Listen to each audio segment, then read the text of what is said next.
I can't even pronounce it. Am I on? Okay.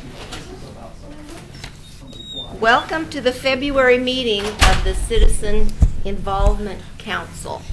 Our membership is comprised of 2 representatives from each of the neighborhoods within our city. We meet the first Monday of each month to hear the city staff and department heads regarding projects in and around the city. We're happy to have this exchange with the city and take the information received back to our individual neighborhoods so all of our citizens can be well informed. The procedure we follow for individual comments is this. Those members sitting in front of the electronic monitors will alert Katie when they want to make a comment. Those members who are not sitting in front of a screen will tip their place card, and Katie will add them to the queue for speaking. As a guest, I don't really see any guests today, but I'm going to say this anyway because we may have people at home watching. As guests, we invite you to join the discussion too. In order to join the queue, just fill out a request to speak form in the back of the room and hand it to Katie, and it's as simple as that. All contributors to the discussion are allowed 3 minutes to speak. I remind everyone, 3 minutes. After that, we need to give someone else a chance. It is our desire to hear from everyone who wants to contribute to the discussion, members and guests alike. Once we've completed our roll call, our guests will be given the opportunity to introduce themselves for the record. So let's get started. Secretary Amy Wilhite will now call the roll. Tony Uzuabunam, Michael Berman, Here. Paul Edgar, Here. Kathy Hogan, Here. Tom O'Brien, Joyce Gifford, Here. Faith Leith, Here. Alice Watts, Here. Damon Mabey, Bob LaSalle, Here. Barbara Rankin, Here. Diane McKnight, and Eileen Olson is excused, Marianne Jensen, Here. Ingrid Rickenbach, Here. Todd Last is excused, Brian Boyce, Here. and Kim Dye. And I'd like to make a correction that Damon Mabey is also excused. Did you get my email? Okay. Got it. Tom said he was going to be here, so I hadn't either. Is there another meeting that he might have gone to, like transportation first to come? No? Okay. If he comes, I'll catch him. We do have 2 new members that will be coming from Rivercrest, and as of next week, we'll officially have them on the roll call. If you guys want to introduce yourselves, that'd be great. Karen Morey. I'm Harris Quinn. Welcome. Harris. Harris. Harris. Yes. And were you able to sign in on the sign in? We need to make sure that everybody gets signed in on our every month you sign in. Okay, I'll sign out. Thank you. Thanks. It looks like we do not have any guests in the audience today, so we'll just go right on with our 2 presentations. Our first presenter is Chris Wadsworth. Chris Wadsworth, I'll say that a little clearly. Her new title, one of many, is Community Outreach Coordinator, and she's going to tell us a little bit about re-implementing a Neighborhood Watch program. Thank you for inviting me to the CIC. I'm Chris Wadsworth, Oregon City Police Department Community Outreach. And the police department is trying to get the Neighborhood Watch program going again in our city. So 2 weeks ago, we had an informational meeting, and we had 17 individuals in attendance to that. Excuse me. And so now by invitation, I was invited to the CIC, and we'll also be going to the Hillendale neighborhood to give a presentation. So I will try and briefly go through this, and then if you have any questions, we can take those at the end, if that works for you. So all kinds of opportunity. Bad guys make up their minds to steal. They're going to take it anyway. Hopefully that they just won't take it from your house or your neighborhood with having Neighborhood Watch. High crime rates plus numbers of police officers per capita decreasing equals neighborhood watch. It's been in existence since 1972, and it's recognized nationwide as a means of decreasing crime in the neighborhoods. Good guys, bad guys recognize neighborhood watch. The good guys see the signs, and the bad guys see the signs as people are looking out for their neighborhoods. Excuse me. Neighborhood watch, it's an aggressive effort on the part of residents to recognize and report suspicious activity. What it's not enhanced police services or special services for certain neighborhoods. So Neighborhood watch gives you opportunity to know and talk to your neighbors. Learn to recognize what cars and people actually belong in your neighborhood. Learn to look out your windows. You'd be surprised how many people come home from work as they're driving down the street. They're lifting their garage door, pull their car in, pull their garage door down, and never look out their window again until it's time to go to work in the morning. So sorry about that. Learn to watch your neighbors' homes and other families, and recognize what is suspicious in your neighborhood. Report all suspicious activity to police, and learn how to take steps to protect your property. Learn how to keep yourself and your family safe, and become educated on what the crooks are doing, because it's changing nonstop. What is suspicious activity and what does it look like?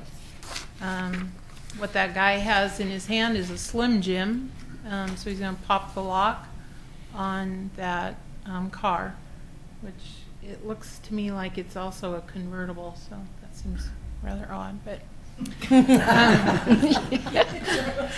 so with Neighborhood Watch, you'll be asked to build your observational skills, and so you can learn to describe suspicious people and their vehicles when and if you have to call 911. And first you'll need to map out the area of your neighborhood, and a good amount of houses is, I would say, anywhere between 5 and 9 houses. I like to use Larry Hanlon's neighborhood as a good example, because when you look out, he lives on Sophia Court by the high school, and when you look out Larry's house, you can actually see all of his neighbors' homes, and so that makes for a very good neighborhood watch. And so how do we get started? It takes people in your neighborhood to want to participate, and you will find probably some people that are not interested, or at least in the beginning they might not be interested, but as time goes on they might jump on your bandwagon and participate. So you need to set a regular meeting, and they say if any of your areas have homeowners associations, you could utilize one of those meetings. I wouldn't suggest using the neighborhood association meetings because it encompasses such a large area, and Neighborhood Watch is on a much smaller scale. So we will provide you with a meeting to get you started, and that usually takes about 90 minutes. And the one thing that this program is not run by the police department, it is run by your neighborhood. So we will help you, and obviously if you have any questions or need us to come speak, we are more than happy to do so, but it will be the responsibility of the neighborhood. So as I said, we'll come and do a 90-minute training for you, and we'll provide you with the necessary paperwork to get you going. We'll also provide you with a sign for your neighborhood. And then other meetings will follow. They say probably 2 or 3 to get yourselves organized and up and running. And then you'll be off and going. And they suggest, obviously, one of the signs to be at the entrance to your neighborhood. You can start email groups or phone trees for your neighborhood. There's a form that you can distribute to all of the households in your neighborhood, and that information then will be turned over to your block captain, and that information is kept confidential, so it would not be distributed to everyone in your neighborhood. So if Mike, if his neighborhood had a neighborhood watch and he went to work and he left his garage door open and his neighbor across the street saw that, he could call the block captain if he didn't know how to get a hold of Mike, and then that person could at least call Mike and say, hey, you left your garage door open, come home and close it. So other things that it can assist you with is in disasters, flooding. You would also have all the information necessary for your neighborhood. And I use the example of elderly people. If you have an event in your neighborhood, you want to make sure you know. If you have elderly people who might be on oxygen, they're going to need your assistance. Of course. Families with little kids. Unfortunately, there's a lot of kids that, come straight home from school and are by themselves until their parents get home. So you want to know that information so you're able to help those people in case of an event. So the roles and responsibilities. So you have a director for your neighborhood. And I think it kind of depends on the size of your neighborhood and the dynamics. Where Alice lives, there's a lot more blocks. Mm-hmm. So I think for sure her neighborhood would definitely need a director. Mm-hmm. And so that is the primary contact with the police department. And they do the organizing of the meetings and review the activities. And then there's the block captain. So the block captain is the smaller scale, so no more than 5 houses or so. So using where Larry Hanlon lives out by the high school, there's actually only like 9 houses on his cul-de-sac. So in that area, I think a block captain would be sufficient. You wouldn't actually need the director. And so some of the benefits: deters criminal activity, creates a greater sense of security for the people in the neighborhood, and reduces the fear of crime. And it allows people to look out for one another and I think stimulate the friendships, because it's amazing how in some neighborhoods you might know the person directly across from you and maybe to the left and right, but much past that, some people don't know their neighbors. That's actually kind of sad. Quality of life issues and interest in your community. education and resources. So the police department obviously can provide you with different resources and information that you'll need. And these meetings can also give you opportunity for different types of training. So if you want to start a neighborhood watch, you can call me or email me. And if you didn't pick them up, I do have handouts in the back that has all of my information. And I do work Monday through Thursday, 7 a.m. to 6 p.m. And that is it for that one. And this, I just kind of wanted to show you if I can get this one. Sorry. Trying to go without my glasses here. So what you want to do, you want to determine the area that you want to organize and think of that as your neighborhood.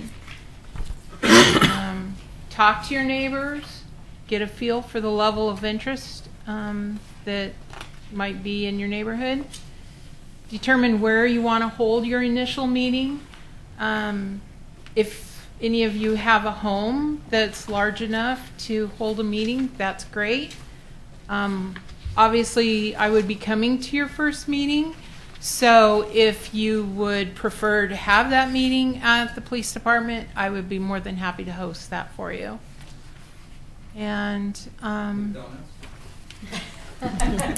no donuts. Sorry. So you want to know what's supposed to be happening in your neighborhood. Know if there's any houses that are, you know, for rent or being foreclosed on, you know, broken windows. If you see, you know, people crawling into windows, those are not good things. So pay attention to what's going on in your neighborhood.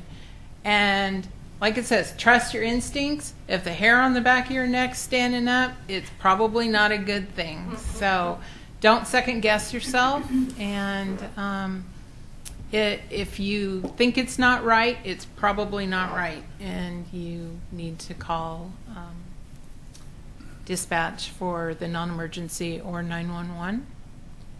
And never approach anyone on your own. And at the meeting a couple weeks ago, I referred to the Neighborhood Watch program in Florida. And we don't want anything happening to our citizens. And so I removed all of the slides that showed Neighborhood Watch on patrol after dark. So it bothered me. So, you know, people are out walking during the day. I think that's awesome. But if you see something from your house at night, call 911 or non-emergency, and that's what we're for. Let us go out and with our flashlights. That would exclude Halloween, I assume. Yeah, true. So, and then in the class, I will attempt to teach you different ways of being able to articulate when you call 911, to give them the descriptions and the identifiers that they need.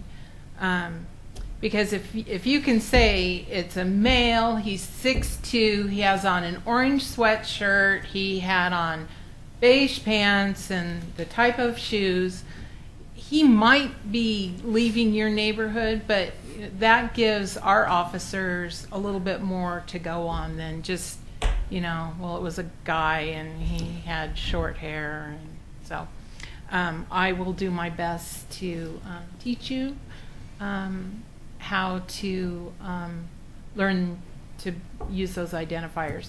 And not only a license plate number, but a vehicle description, because a license plate might not actually go with the vehicle that it's licensed to.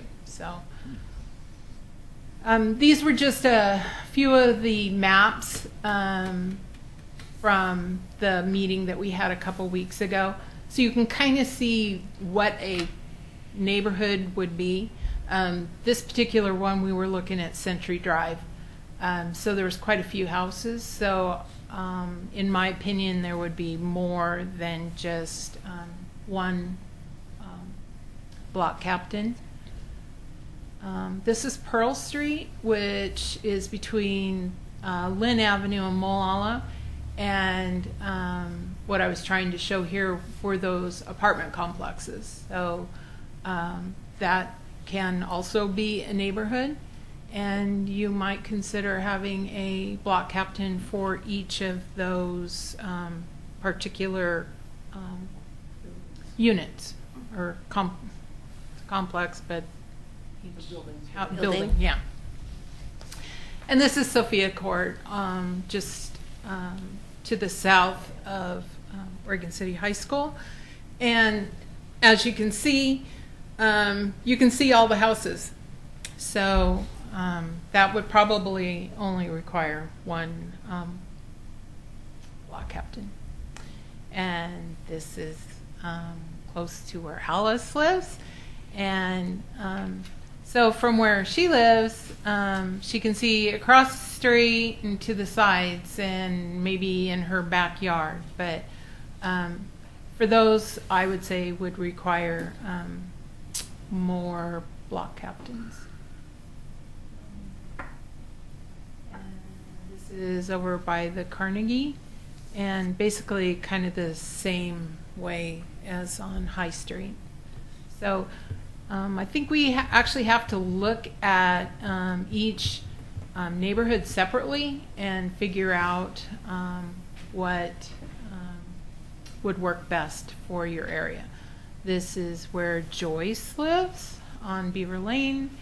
And so you've got Beaver, Otter, Fox, but you also have Hilltop. So in my opinion, Fox, Otter, and Beaver would both take a couple of those houses off of Hilltop, the ones that they can see. So I think it's kind of a case by case. I'm excited about it, and we have Fair Estates. I'm meeting with them tomorrow night after a class that I'm teaching, and I think they're pretty close to ready to start. So, does anyone have any questions? Which estates was that? Fair Estates, which is in the Caulfield neighborhood, and it's off there. It's Coltrane, Rollins, and Stitt. Oh. How many active neighborhood watch groups or units do we have in Oregon City? None. Oh, so this is like. This is the beginning. Wow. Yes. They had some in the 1980s, didn't they? Yeah, but there are none We are recognized. starting over. Yes, we're starting at ground zero. There's actually still one sign that was used for target practice on the way to Gardner. There are still some signs, but there are none that are actually recognized. Just happened to notice it. You know, when my parents were part of that program down in Berkeley Hills, before it really got big developed, they were one of the first houses down there and were part of it. And one day, Mom was home and heard this little knock on the door, and there were two little girls out there, and they had been told to look for those signs because there was a man who'd been following them, and they were afraid of this man who was stalking them. And so they went to their door because they said, they looked and they said, "You have the sign for the people that we're supposed to come to and we're scared." And so Mom brought them into the house and called 911, and the guy ran away. So yeah, it's a good program. So if you didn't pick up one of the packets, they're on the back table. And so I hope to hear from you soon because we want to get started. Chris, when we start going out introducing ourselves to our neighbors, did you tell us the first time we met that we could have some kind of identification so they don't think we're just making the whole thing up? I almost have the information complete. Okay. So, yes. Okay, good. And along with that would be the family form So, yes, I have the family form done, and the other is almost complete. Okay, good. Okay. With the contact with the police, obviously a 911 is a certain. There's obviously times where 911 is important, but if it's kind of a guess thing, how do you filter? How do you train people to make the right emergency call? Because I can see if it picked up, like, hey, we've got a guy, and it's tough on certain hours of the day for OC to PD to follow up on every call of something suspicious. How do you train? I mean, is that part of the training class to explain, like, this is maybe not a time to call, or this would be a time to call? Because if you just call on, if it's just a hunch, we might be getting a lot of miles on our cars. Well, I think Neighborhood Watch, one, you're looking out for each other. Yeah. And two, if if you see something suspicious and the hair on the back of your neck stands up, hopefully you're gonna call. I think also this information sheet, it goes to the detail of one, it lists all your vehicles and your license numbers and descriptions. Do you have landscaping service come to your home? Do you have a housekeeper that comes? So kind of gives a little bit more information where, if you do see vehicles that are out of the ordinary in your neighborhood, you learn, who's coming and going, and in that regard. I was talking with some people from one neighborhood, and they go, we just never call. We see stuff all the time, but we don't call. Well, you need to call. So, Kathy, did you have a question? No, I was going to say, actually, I think 2 years ago, we called, we're in the county, but we called, and it's because they came to the house trying to solicit for vets, and they were not legit. So when the officer came out, and we told him he was down the street, they found him just like that. They were in a white van, and there was more than one of them. So they can even come to your property first. And my husband said, don't even start. When he says, were you a vet? He says, don't even get going.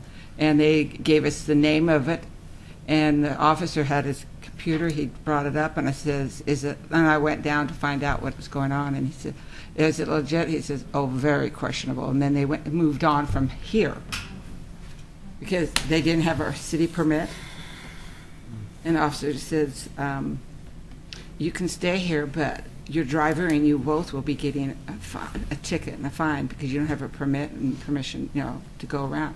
But they went and hit Vancouver, so it even warning them warns the next county or the next state what's going on. Brian?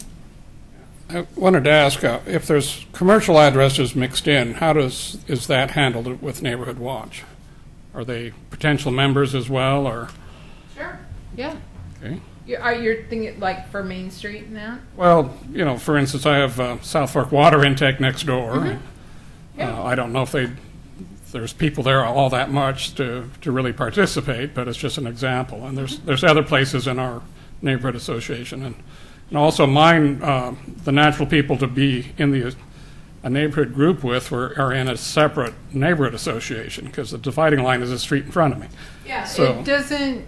Yeah. It's not the neighborhood association. It's the neighborhood itself. So. Yeah. Yeah, that's not a problem at all. And actually, we were using the neighborhood by the Carnegie as an example because there are some businesses there, and obviously you're going to want to look out for them as well because they are your neighborhood. So.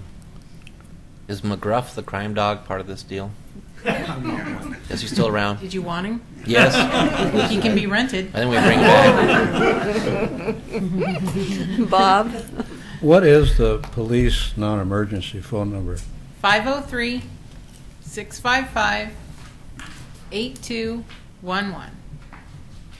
Thank you.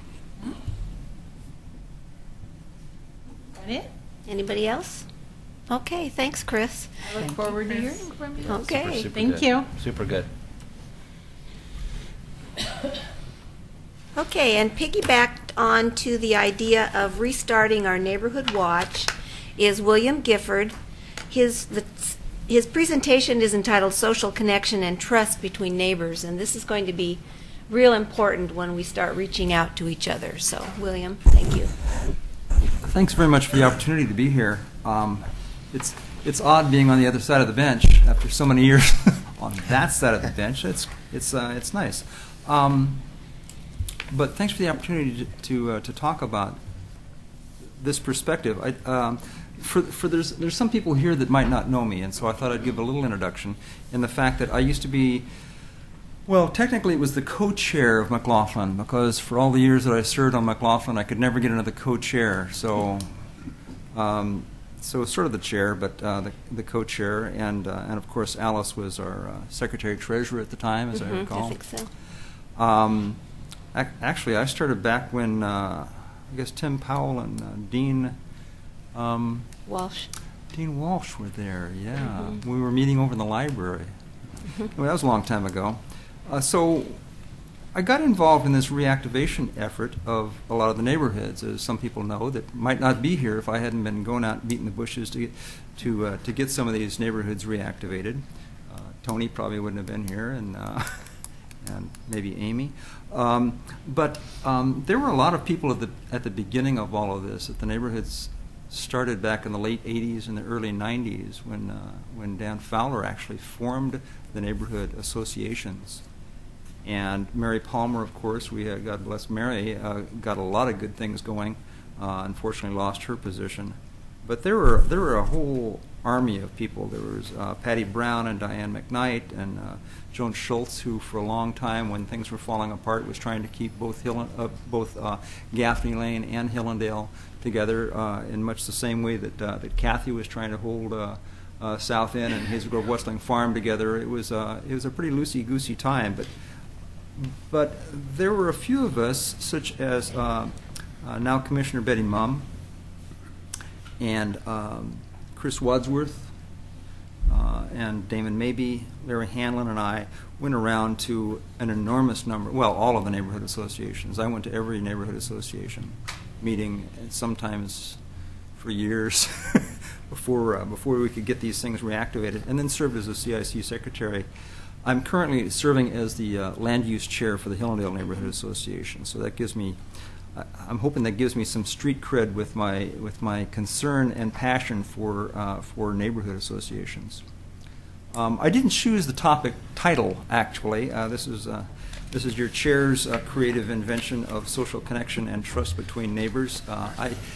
But we didn't really talk about what the title would be. I thought I didn't even think about a title particularly. A more general one was that I was talking about was community building.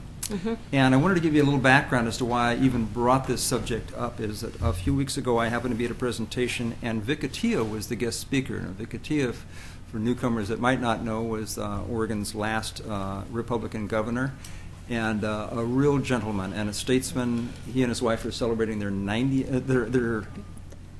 60th wedding anniversary. That sounds right. 70th wedding 70th. anniversary. Oh, wow. 70th wedding anniversary. Yeah, he's in his 90s now. Anyway, very gracious man. But the concept that I took away from his presentation was that you need to address ideas rather than people.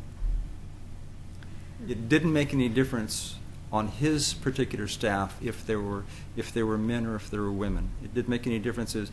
People said, "Oh, we have to have an Hispanic on our cabinet." No, he says, "I want the most qualified people." So the idea of ideas, not people, I thought was a really significant thing. That it's too easy to start getting focused on personalities when we shouldn't be. We should be talking about doing what's needed for this community.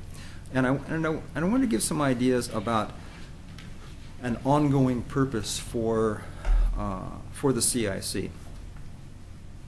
Frankly, because I put a lot of effort in trying to get this Okay, are you thing going deviating together. from what I asked you to talk about? No. I want to talk about the purpose of the CIC, you know, as we're talking about community building, and in the bylaws talks about social and civic purposes and quality and livability. Okay, but what I asked you to talk about was ideas on how to bring the neighborhoods And together. That's the very next line. Okay, That's good. the very next line. Okay, very good. That was just the background. Okay. Well, and the reason that I was bringing that up was because I want to make sure that there still is a reason for being here. Because initially the CIC was designated as all about land use. Right. And now there seems to be less and less of that, because there used to be a large area that wasn't covered by a neighborhood association. Now that we have Two Rivers Neighborhood Association, the neighborhood associations really have a lot more say in their land use issues than the CIC, but I still think the CIC is important because of the ideas that we can, and how we can help each other become better neighborhoods. A long time ago, when I started getting involved in these things, I thought it would be a lot of fun to have neighborhood associations with friendly competition, healthy competition. I like competition. You know, you think of the Olympics, you know, the World Cup is coming up, and all the things that are going on, Super Bowl, for example. But healthy competition, I think, really builds character. And I had envisioned, wow, maybe the neighborhood associations could get up ball teams, you know, and have a competition in that regard. Or have games, whether it be cards or board games or something like that. But there could be little prizes given out. But I think by having a competition, it could build a neighborhood pride. I say, look what we did. You know, we've got the smartest or the fastest or the brightest or the best cooks or whatever. So I was thinking about some of the contests that could be done, and I don't know what the legal ramifications are of things like a baking contest or something like that with a raffle. And I'm not just talking about a bake sale, although I think it would be fun to do some fundraising. We could do some fundraising for Philistocking. I think that would be a really noble thing for us to raise some money for that, or for the Meals on Wheels program. But there's no reason why the CIC couldn't do something and make it a competition between the neighborhoods. Which neighborhood could raise the most money for the Philistocking Fill a Heart program? I think that'd be a fun thing to do. Or even something as simple as, how about attendance? Count the attendance of the people that show up at your neighborhood association meetings, and to show maybe an increase. And who's increasing more? But if you don't have those comparisons and you don't have that competition, then you're all kind of living in little silos. And the whole purpose of the CIC was to be able to interact with the other neighborhood associations. There's a program over in West Lynn. Renee is sniggering over there because he always rubs it in my face. He lives in West Lynn. It's called Neighbors Helping Neighbors. And the Neighbors Helping Neighbors program in West Lynn is a pretty clever idea, and as near as I can understand, and he can probably tell you more about it. And Renee is the fellow in the back room who's filming all of this. They have a program where if there's an elderly couple that isn't able to mow their lawn or something like that, or someone is disabled, then the neighbors have a network where they can get together and they can go over and help paint this neighbor's fence or do what needs to be done to help that particular neighbor out of a tough spot at that particular time. But it's a little more formally organized, and I don't have a lot of details on that program, but Neighbors Helping Neighbors, I like the sound of it, for one thing. And I think that we could possibly do more with an idea like that. Another one was insofar as competitions, and I think this is a clever idea, and it's not mine, beautification projects, where each neighborhood could identify a small area of its own neighborhood. Now, frankly, I think that South End has already got the Hazel Grove Westland Farms has got that we great got the park thing going on already. So they're already a leg up on everybody else. But there's other neighborhoods that have little corners that could be improved, and if they had some sort of a, we can do this and we can do that, and maybe even help each other, or at least have something that brings a civil service aspect to that. There's also the idea of grants. And I don't know that that's ever really been talked about as much as it could be at the CIC. There are 2 granting opportunities in Oregon City, and I have beat this into the ground every neighborhood association I go to. There's a Civic Improvement Trust, and there's the Metro Enhancement Grant. And these, I'm not going to go into the funding as to where this money comes from and so on, but each year there's typically $60,000 or so of each program that is given away. I think there might be a $20,000 max for each particular grant. But these, my idea fiscally, I'm a real fiscal conservative, that they shouldn't be just handouts, because I would not want a grant to be funding and funding and funding and continually. But to kickstart a project, yeah, that's what grants are good for. So if the neighborhood associations could figure out how to do this, and it's not rocket surgery, design a program, everybody says, okay, well, we'll all support this, write letters of recommendation for this neighborhood because they want to do this, and go out and get that grant money. I mean, it's just sitting there. It's, it's going to be spent, and if it's not spent by the neighborhood associations, it's going to be spent by somebody else. The 2 criteria, and you need to research more on this, one of them is has to do with tourism. That's the it's a Civic Improvement Trust, and that's funded by heads and beds, the hotel motel taxes, and a little bit from the RV park. And the other, the Metro Enhancement Grant, has to do with improvement of the neighborhoods, which I think would be a natural one for you to get into. The Metro Enhancement Grants, I mean, it could be 20 grand for your neighborhood to get a project going. If you can think of something that would beautify your neighborhood or facilitate, I'm almost finished, Okay. and then we can kick all these around, and I hope you're taking notes. I was going to add. Oh, well, yeah, there's a lot to add. I mean, I didn't write down everything, but so I was also wanting to piggyback on top of Chris's comments about the Neighborhood Watch, which I think is another thing, and it would be great to have a competition as to how many Neighborhood Watch programs can you get going in your neighborhood. Oh, yeah. Yeah, why not? There's other programs. The county has a program called Map Your Neighborhood, which is a little different. The Map Your Neighborhood program is more oriented towards emergency preparedness, where they want you to know where your neighbor's gas turnoffs are, and who knows CPR, and who is there a nurse in your block, or is there a doctor that lives in your block? If you knew those types of things, you might be better prepared for an emergency.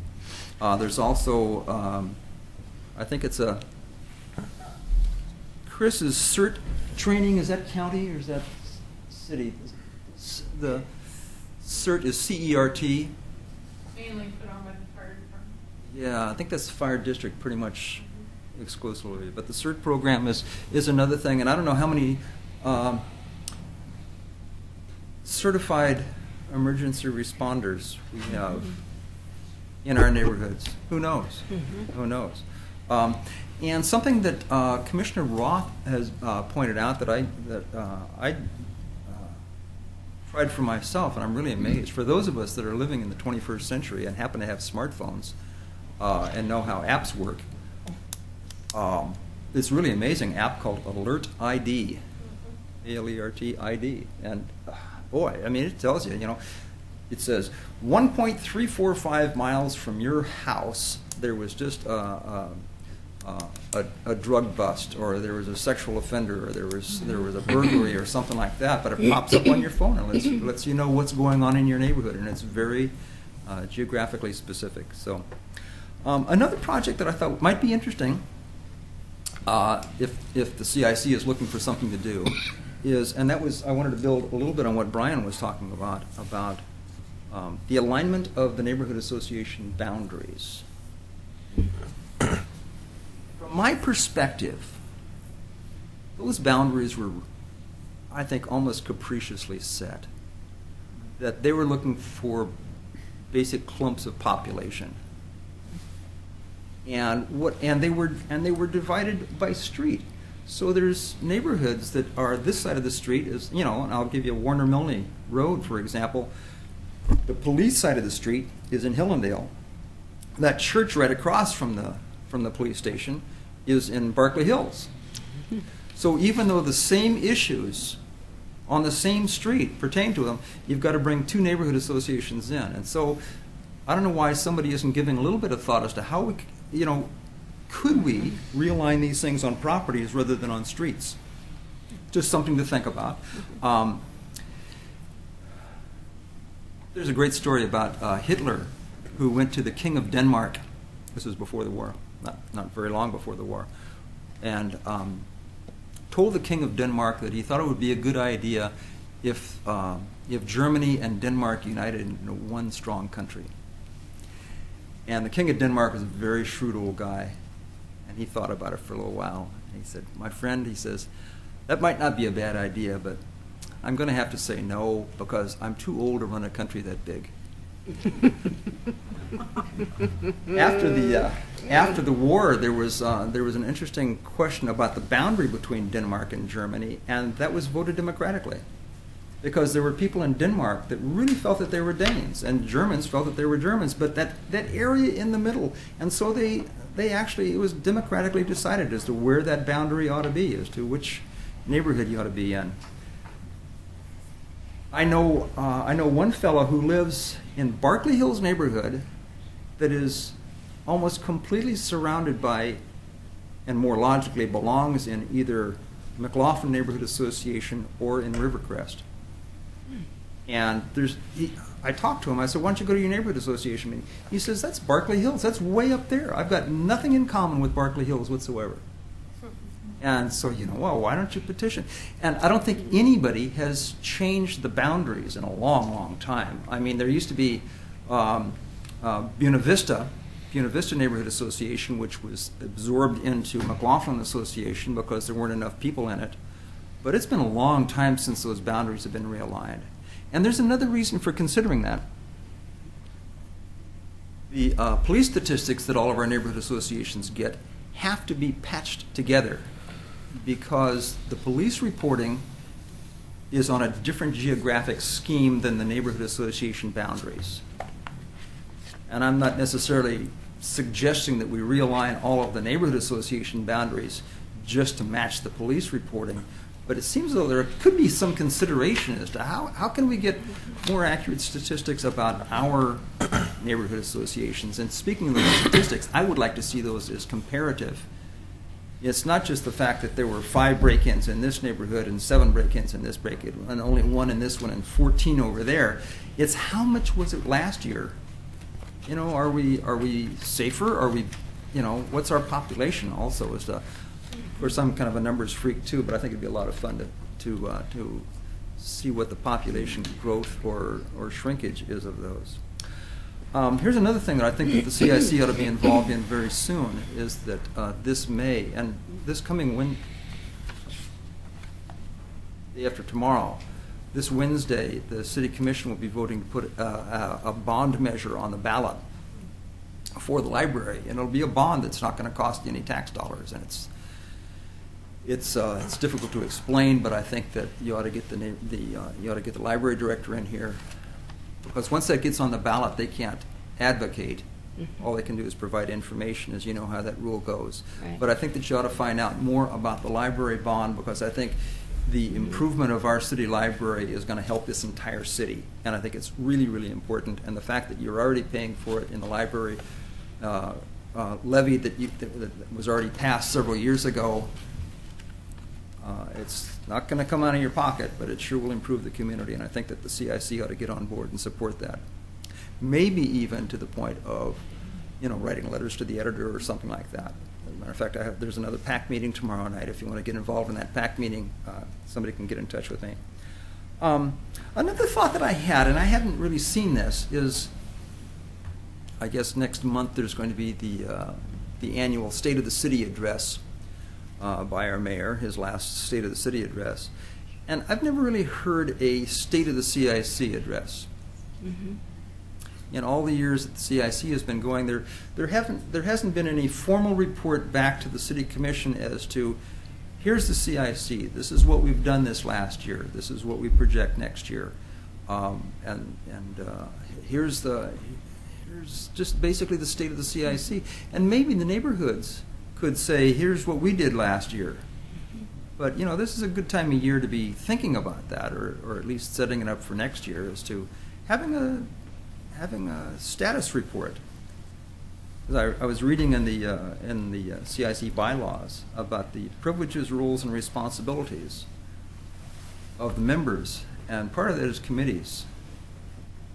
And I think it would be a hoot for every member, every representative on the CIC to be a member of some other committee within the CIC, whether it's a committee to look at the boundaries, or whether it's a committee to just determine whether or not you want to get involved in that library pack, or whether or not you want to get this program going or that program going, or set up this bake sale, or this, we're going to have a billiard competition, for pity's sakes, whatever. But I think it'd be fun for every person in here to really feel that they were doing something, instead of just, it's so easy to come every Monday night, as I did for so long, and you hear reports from John or from whoever is giving reports, and it's easy to just sit and absorb information. But I think for this CIC to be really everything that it has the potential of being, there needs to be involvement, not just sitting around. Okay. That's what I had to say. Now, as a result of some of William's ideas, do we have any other brainstorming ideas for ways to enhance the neighborhood members to participate with one another? Brian, do you want to start? There's various points on this whole discussion, not just Williams here. The grant I thought of as a Nature in the Neighborhood grants from Metro, which are $50,000.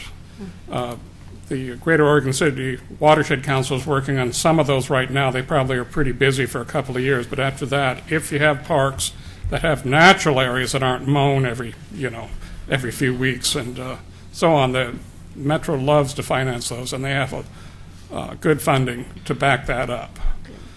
And so there'll be a number of parks in the next couple of years that are going to get the royal treatment, shall we say, as far as the natural areas, courtesy of Metro's financing and equal matching funds that have to be generated along with it. But I think the Neighborhood Watch is a really good start, but we also have to look at that CERT-type training, emergency preparedness, because that resilience is really important. It may not be as important as the Neighborhood Watch on a year-to-year basis, but when the big one hits, whether it's a flood, wildfire, the big earthquake, the smaller earthquake, we can get both, We don't have just one source for them here, unfortunately, but rockfall is another one. We have houses in Oregon City that are going to be peppered with boulders someday, I don't know if anyone saw the videos and pictures of the one that just happened in Italy, where boulders 12 feet high went rolling through buildings, but taking out vineyards and so on. It was pretty impressive. But we've got that sort of set up with houses right below, and but when that sort of emergency happens, having that sort of neighborhood preparedness is very, very important. And Oregon City is actually behind on that compared to some other areas in the urban area. The Portland area and Multnomah County is ahead of Clackamas County in general, and we need to catch up because it's just common sense to be prepared for what we know is going to happen eventually. And the Neighborhood Watch helps with the day-to-day things, like I say. So I think all of these are really important. And what I find interesting about that comment is that even in that comment, there's the nugget of competition. There's other communities that are better prepared than we are. It's that competition, I think, that could really, it inspires you to do better, doesn't it? Yeah. Sure it does. Yeah. It inspires you to do I think best. it embarrasses you. Embarrasses you into action, yes. Yeah. You say potatoes, I say. Bob. The effects are the same, Yeah. Well, I found another real source is your local PTA. Work closely with your PTA, and they can help your neighborhood association, and then, of course, they'll ask for your help. In our particular case in Park Place, I attended the first PTA meeting this year, and they were discussing their treasury. And when I found out that their treasury has many, many more thousands of dollars than the Park Place treasury does, I informed the PTA chair, and she has stopped asking us for money now.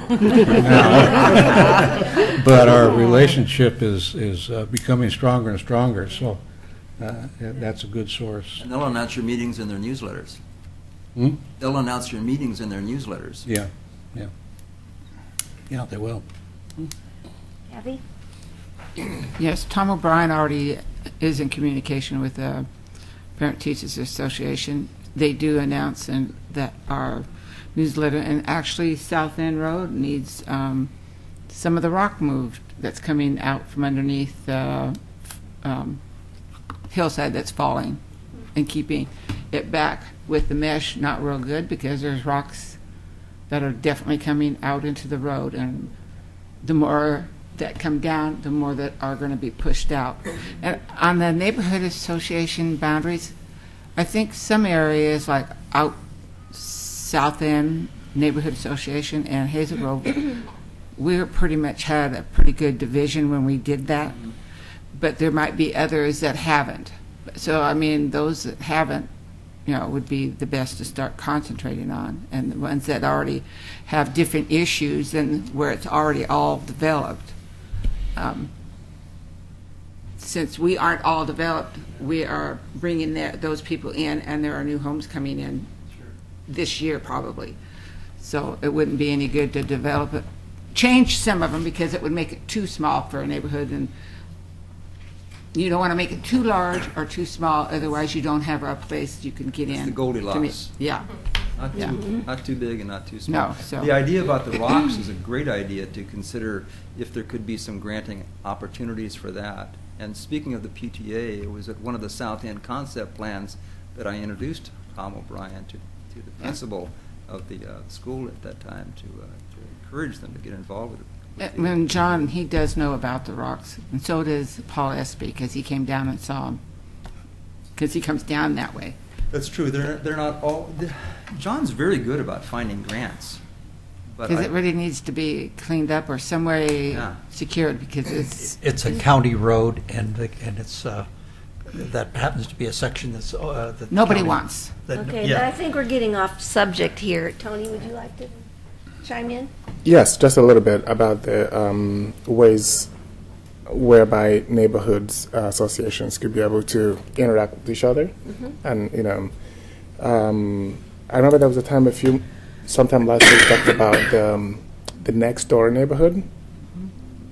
They have like an online and also mobile apps and stuff. Right. Yeah, and it's a really good tool where the neighbors. Nextdoor.com, I think it's Yeah, called. nextdoor.com. And it only allows the people in that neighborhood to be part of it. So they call it like it's a personal social website just for the neighborhood. So if your address falls outside the boundary of that neighborhood, you can't join the website. So if you have like 20 or 30 neighbors that are part of it, you can set up in such a way that you introduce yourself and say, okay, this is what you do, like mention about who's a doctor in the neighborhood or a nurse or something like that. You could just put it up there in the profile, and the neighbors that are logged in or that are that have signed up knows exactly where your house is and things like that. And Todd Lass is pretty good about updating on Nextdoor, because there's a way you can set it up to link other neighborhoods, and then when you broadcast something, the rest of the neighborhood gets it. Only adjoining neighborhoods. They don't leapfrog. Sure. Steve Anderson set up Hillendale, you've got Berkeley Hills set up, and Todd has Tower Vista. I think those are the three that are using Nextdoor.com. Yeah. Oh, Gaffney Lane's on. Okay, so we got 4 of them at least on Nextdoor.com.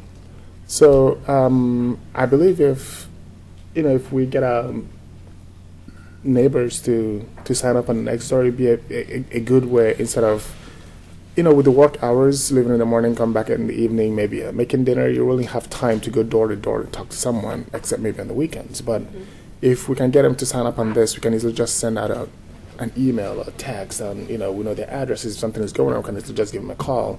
So, things like that. It could be not the most ideal, but second to ideal of the little neighborhood watch thing. Right. Yeah. Thank you for that, Tony, because I wanted to ask the group, you're suggesting that that would be a good foot in the door. Exactly. With the neighbors, to do the nextdoor.com program.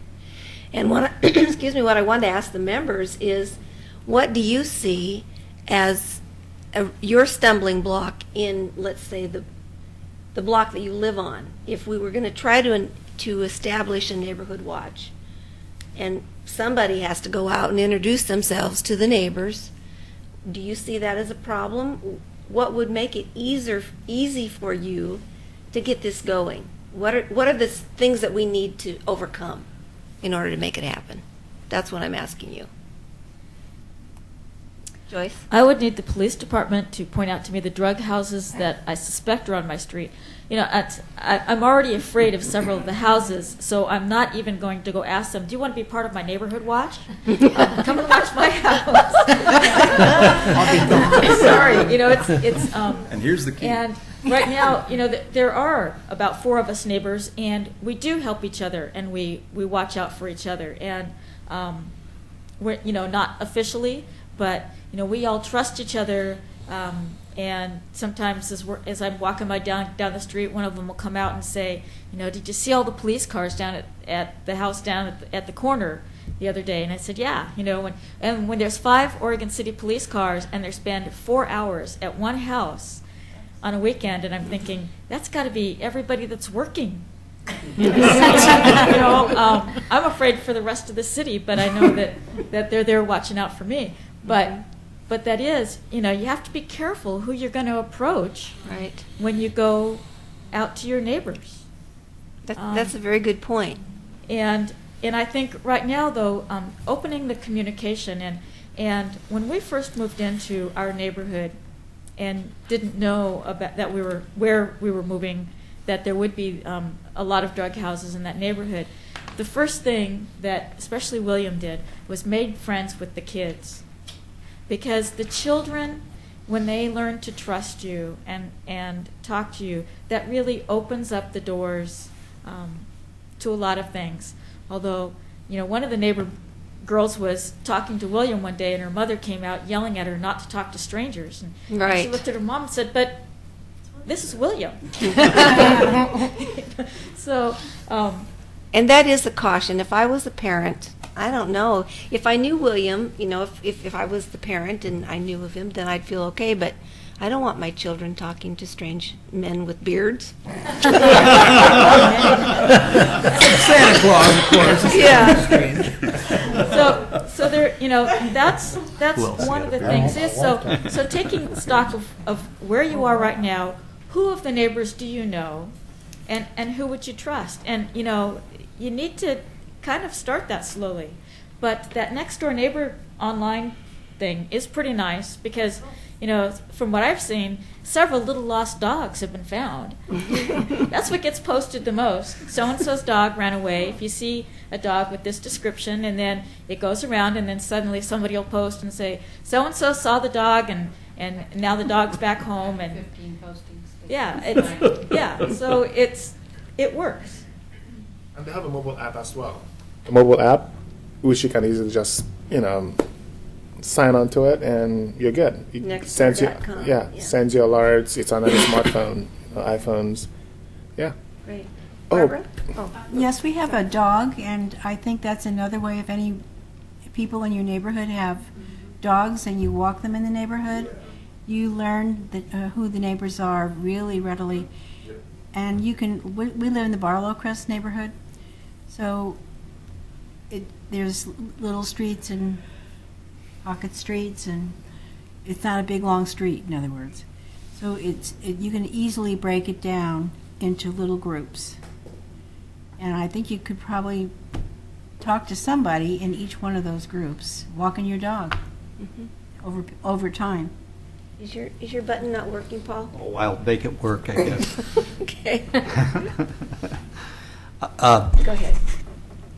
I tried to set up next door in Kenema. And I had trouble with some of the people wanting a silo that was for information that was separate, and they were afraid of something that was going off into the cloud.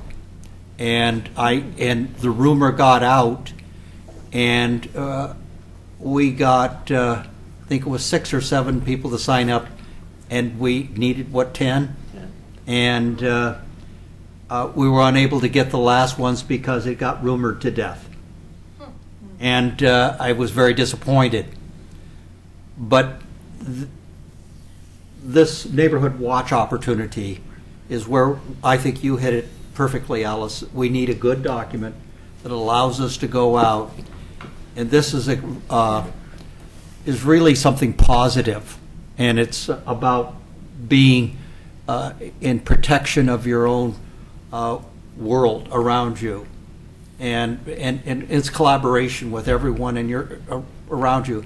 And I think we can take that, and this could be an important moment to try to gather together some synergy there. I remember I asked Chris about getting some of the email addresses and contacts that the police department maintains as a way to try to go out and stimulate Nextdoor. I was hoping I could do more things to try to get it to go. And it was just ended up not happening. And it was disappointing because I put out some effort to try to make it happen. But we know a lot of the neighbors, and because I have 2 dogs and I walk my neighborhood all the time. I'm retired.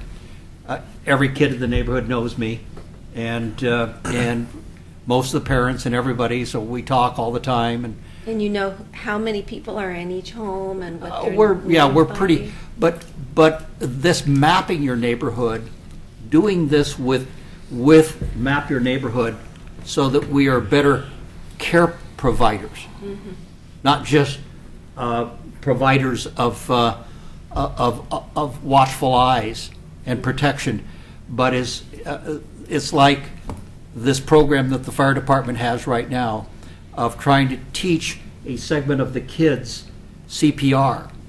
So those kids now become the teachers to their parents. And this ripples up and down the chain, is proven to be very, very successful. And I think we could just kind of combine a little bit of this together, and it's just all in the right direction. Yeah. And it's very, very positive. And that's my thought too, is that we have the emergency preparedness that we've never gotten off the ground. Yes. And now we have this neighborhood watch opportunity, which from my perspective is a smaller, if we could just take baby steps, get one thing going and then just snowball from there and get the other programs going as well. So let me go back to my original question, and I'll tweak it a little bit. How many of you think that your neighborhood would be in favor of this if the CIC could act as kind of leaders in the process to help them get going with information on? I think so. I'm talking about Neighborhood Watch. Oh, excuse me, Neighborhood Watch. Yeah. That you're interested in it, and we want to come up with ways that they can get it started without bumbling along. Amber?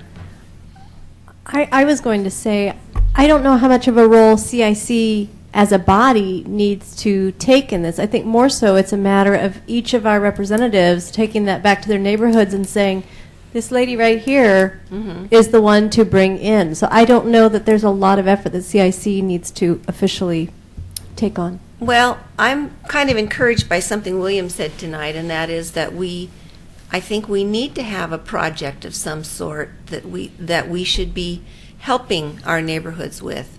I look at my own street, which Chris put up on the map, and there's a lot of homes around me, and if I'm going to get involved in this, I'm going to have to decide, maybe with the help of some of my neighbors, where the cutoff will be, because I can't go the whole length of my street. And then I would feel badly if I didn't have a way to encourage those people further on down the street to do the same on their block. And so that's what my thought process is. We can do this in little snippets, but I'd really like to figure out a way how we can encourage the neighborhoods to do it on a larger scale and not just have one neighborhood that's talking here and then maybe a mile and there's another one over here that's talking. Oh, it's up to you guys, if we want to form a committee to determine how we can help the neighborhoods. Chris is going to be going on vacation for 3 weeks with a class and vacation. So even though she's always available to us, she's not, she has her private life too. So, Faith? Once a year. Well,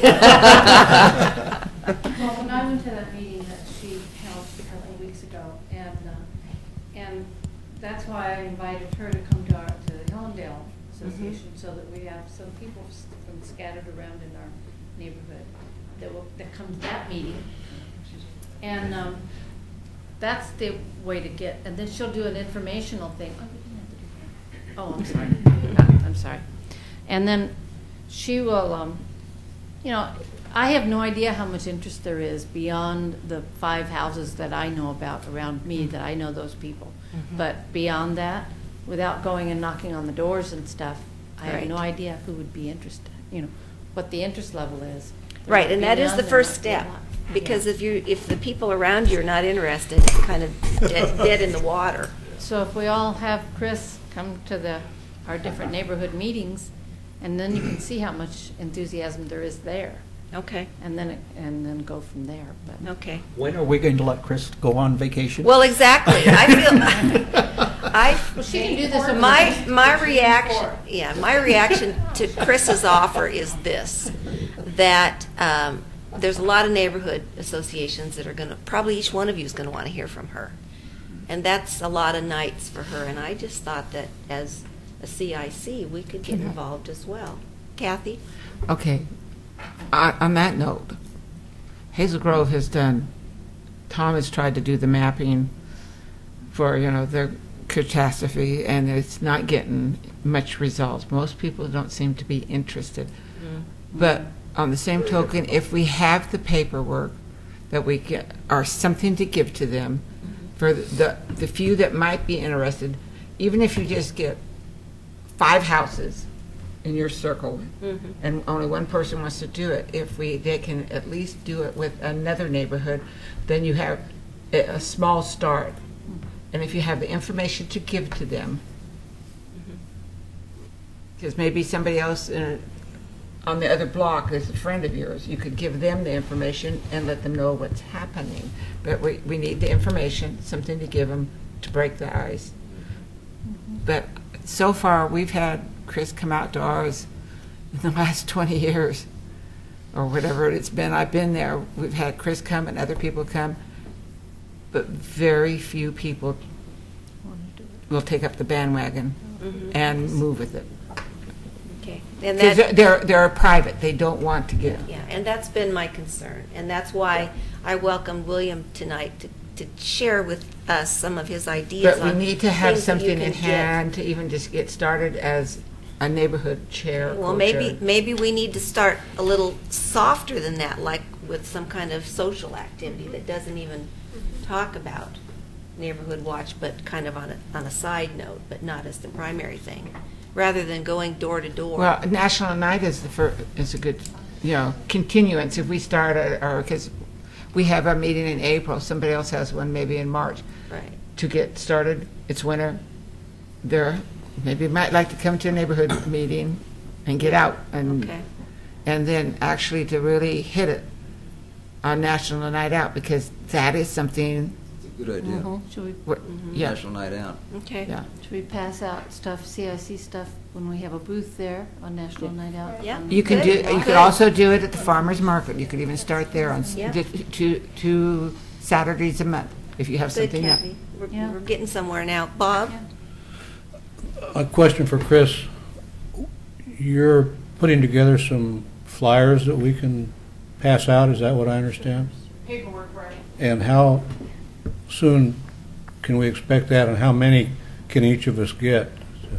Oh, I can copy them for you. That's not a problem. I'd say probably another week. Oh, okay, great. Because when my hips allow me, I'm a great door knocker guy, so I'll get some of those from you. Michael? I just said, okay. I brought up McGruff for fun, but it is a true program. It's a children's program, and there's McGruff houses, and that I imagine children would identify with, and through the National Crime Prevention Association or group. So there might be even funding from that group or materials. I'm not sure if that really. I don't know if that dovetails with this program or not, Chris. I don't think so. I know we've tried to get McGruff for National Night Out. So. And his pal Scruff. I'm sorry? And his pal Scruff.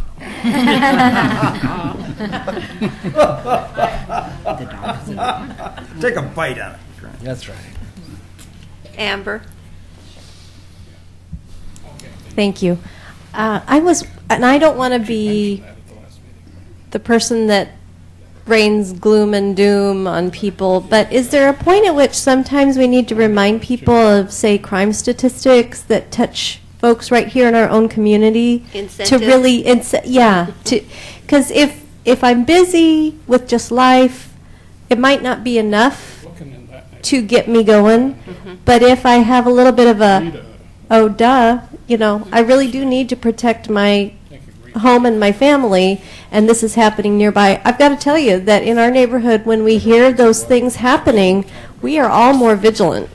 And so maybe that's part of what we need to do is collect from Chris and have that available. Just thought. Yeah. Good idea. Yeah, I was kind of leaning that way too. Kathy, again? Well, I can say they already came out, our officer came out and gave those already in our neighborhood. So it is being done at our meetings. It was done. Okay. He was able to get a child care provider for that night. So he's able to come. So it is, we got what it was. Amy? Yeah, our police liaison was great about bringing the statistics, and it brought up a lot of questions, and it really got people engaged in the conversation. So, like Kathy said, we have the information, so we can then take that Hey, guys. to our neighbors when we go pass out information and ask if they're interested in doing it. I think that's the perfect venue, is to just get the information from your police liaison. They want to be included, and then take that out. We already have that program set up that Chris gives them the information. William? Yeah, that's pretty much the point that I was saying, is that those crime statistics are available, and building on Amber's comment, is that would be a great opportunity when you're going around door to door talking about the Neighborhood Watch program. And by the way, did you realize that there were this many of this type of events happening in your neighborhood? And I think that could be a selling point. I also wanted to build on a comment about businesses. I think businesses in a Neighborhood Watch program are just a perfect match, because they're there all during the day when some homeowners might be gone, and the homeowners are there at night, could be watching the business properties. I think that's a natural match. I would certainly want to include businesses in any program. Well, do I hear the members saying through their comments that at this point they just want to go back to their neighborhoods and bring this idea forward, and then invite their members to start this getting to know you program on their own? Is that what I hear you saying? Yeah, I think that's a good idea. Ingra, did you have a word? Yes, I'm just concerned about how to get to the neighbors, because most of them don't come to neighborhood association meetings. Yeah. And so unless there's a real hot topic, and then they'll show up. And so we have a lot of neighbors who just aren't involved, even though they know there's a meeting. So I'm not sure how to I have that in my neighborhood too. to touch base with them. Okay. Bob knocks doors. Yeah. Yes, I do, and I'm not sure that even does a lot of good. I took I knocked on all the doors of the next door members, the meeting before last. I mean, I literally knocked on their doors. Most of them, of course, weren't home. With two people working, most households. And the people I did talk to were very receptive, but I don't recall seeing but one or two of their faces at the next meeting, too. So I guess all you can do is try the best. I don't think any of our neighborhoods have really big turnouts at their meetings. My Although thought- ours recently have really gone crazy. Land use. We have land use issues. Michael? I don't think it's an all or nothing deal. I think those signs are pretty powerful symbols, and once a neighborhood has a sign up and another neighborhood sees that, and it might just be one little street that begins it, and then grow from that and use that as an experience.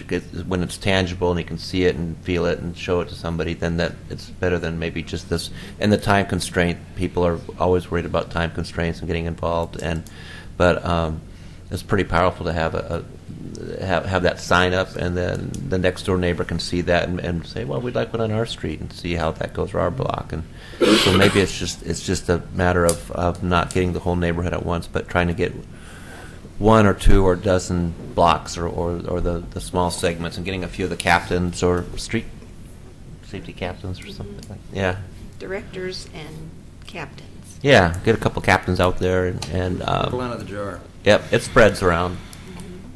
Tony? Especially if there's less crime in that neighborhood. That's right. Yeah, Tony? So I have something to add to what Ingrid was asking about how to get the neighbors involved, even though they're not, coming to the meetings. And like Bob was saying, I've knocked on some doors during where we had meetings, and they're like, "Oh yeah, we'll show up," and they don't show up.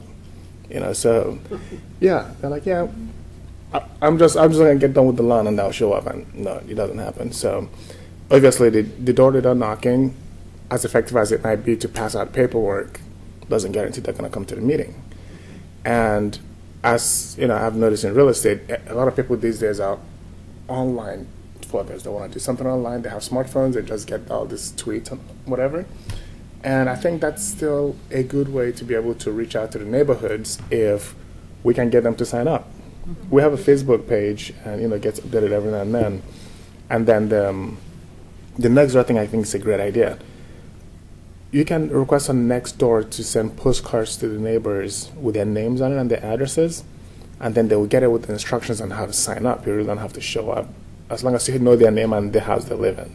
There's a fee associated No. with that, I would No, They'll send it's so free. many free every month. Yeah, Really? They send out free postcards. And those people might not ever come to a meeting, but you're still Reaching out to you're them. Yeah. Still, you're still in contact with them. Okay. They might, But in order to establish, I heard Paul say you have to have a minimum of 10 signups. I think Within about a 10 or, certain time. yeah, within about 30 days or 45 days, have to have about 10 to 12 people signed up to make it a legit, to actually start, make it functional, fully functional.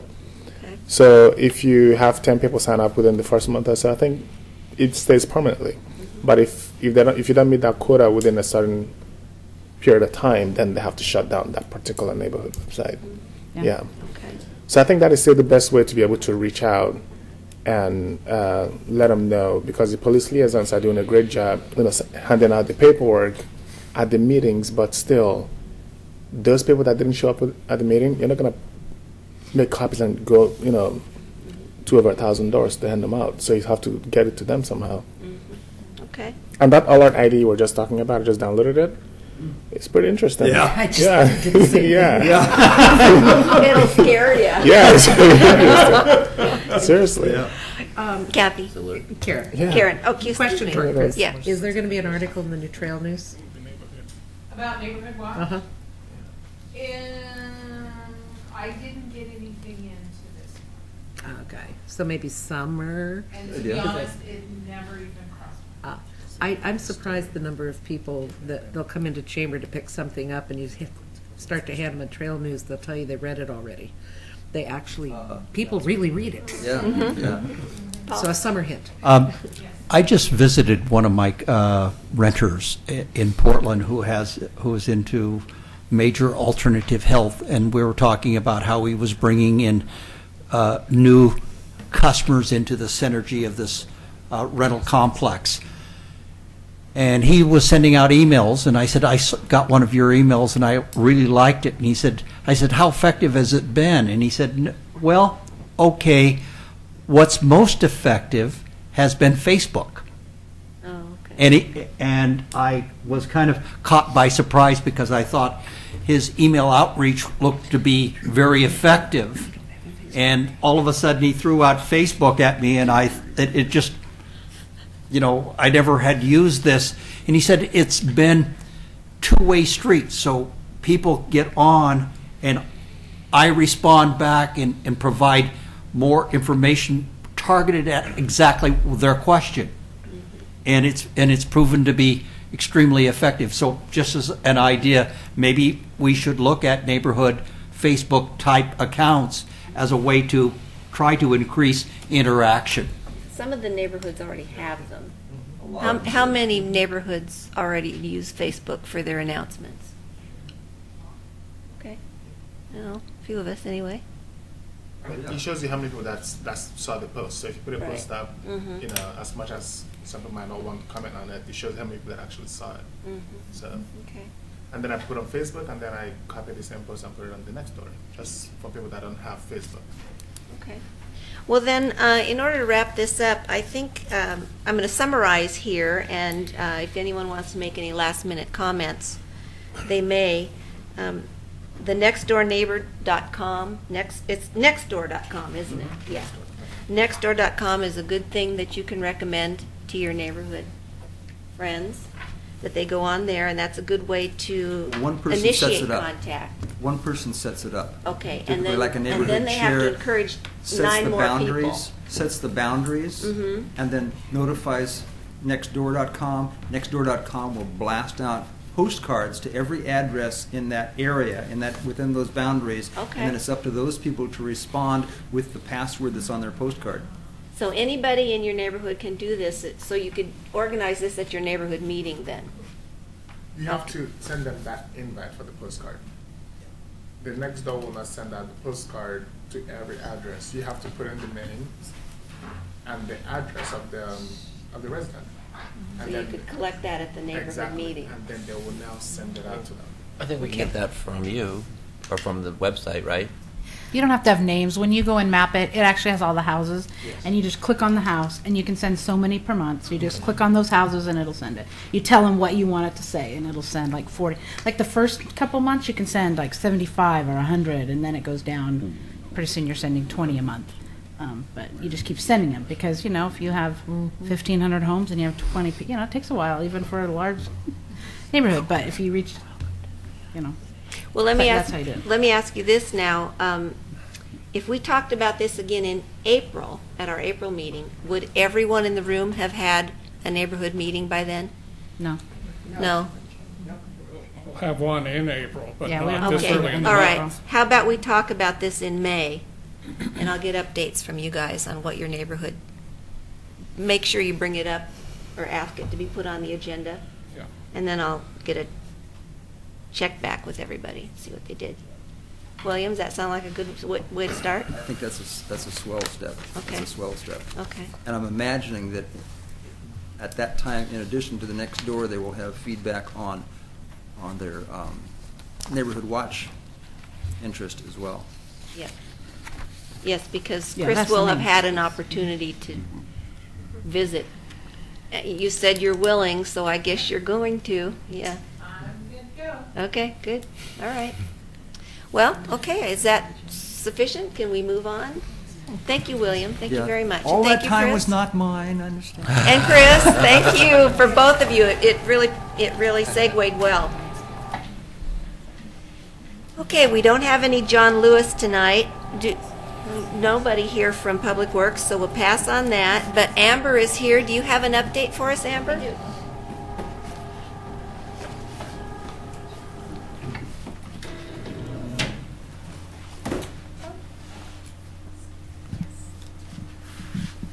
All righty.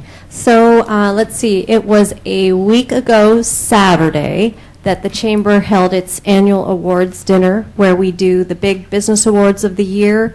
We also welcome the mayor to present his Citizen of the Year award, or in this case, awards. And it was a great time had by all. Yes, Hawaii did come to us for our theme. And anyway, I wanted to share our award winners. I think you will notice a lot of names here across Oregon City that perhaps you do business with or you've attended or what have you. So I will just start these around. Good grief, there we go. if you could, just grab the pile and pass it around. So fantastic turnout, great event, and fantastic, very deserving people winning these awards. Let's see. The Citizen of the Year Awards by Mayor Neely. Citizen was Rocky Smith Jr., current city commissioner and high school teacher, and just Oregon City supporter, diehard through and through. There was a special award for Business Supporter of the Year to BCT, Beaver Creek Cooperative Telephone. And then last but not least, there was a special recognition category that Mayor Neely felt strongly about, and that was Willamette Falls Media Center. And of course, they're very great partners throughout the community. But we hope that next year, all of you and the rest of the community will help join in voting for the Best of Awards, where we get to recognize those businesses that are just popular out there doing great work and serving the community. Next. You know what this is? It's a map. The map. It's a map. They are here and they are wonderful.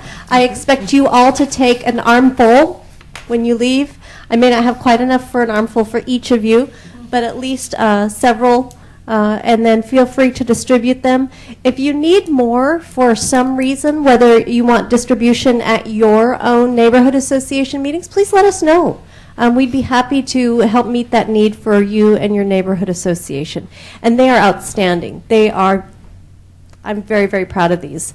And just as a little sidebar, the family that's bicycling along the Willamette River on the front of this is none other than the Pauley family, as in City Commissioner Pauley. So it's very cute. Let's see. We do still have Oregon City Around Town magazines. Again, happy to distribute those and make sure that if you haven't already grabbed yours to take some. And then if you have ideas, I think we're starting to get into a richer discussion a little bit, and perhaps something about Neighborhood Watch might be something that we can start to consider, and how the businesses and the homeowners and the renters can all coordinate those efforts. So something to think about. If you have other ideas, we'd love to hear them. Let's see. Mayor Neely will be presenting his 4th of 4 State of the City luncheons, like William had started to introduce us to, on Friday, March 14th at the Abernethy Center. This is a luncheon style affair, and so the whole public is invited.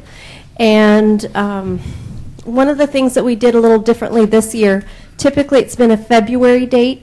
What we wanted to do is wait till March so that the legislators that would be busy in Salem throughout February would hopefully be wrapped up, and then they can join us and meet with the community there at that time, so that you have the benefit of not only the mayor and the city officials, but also those state legislators.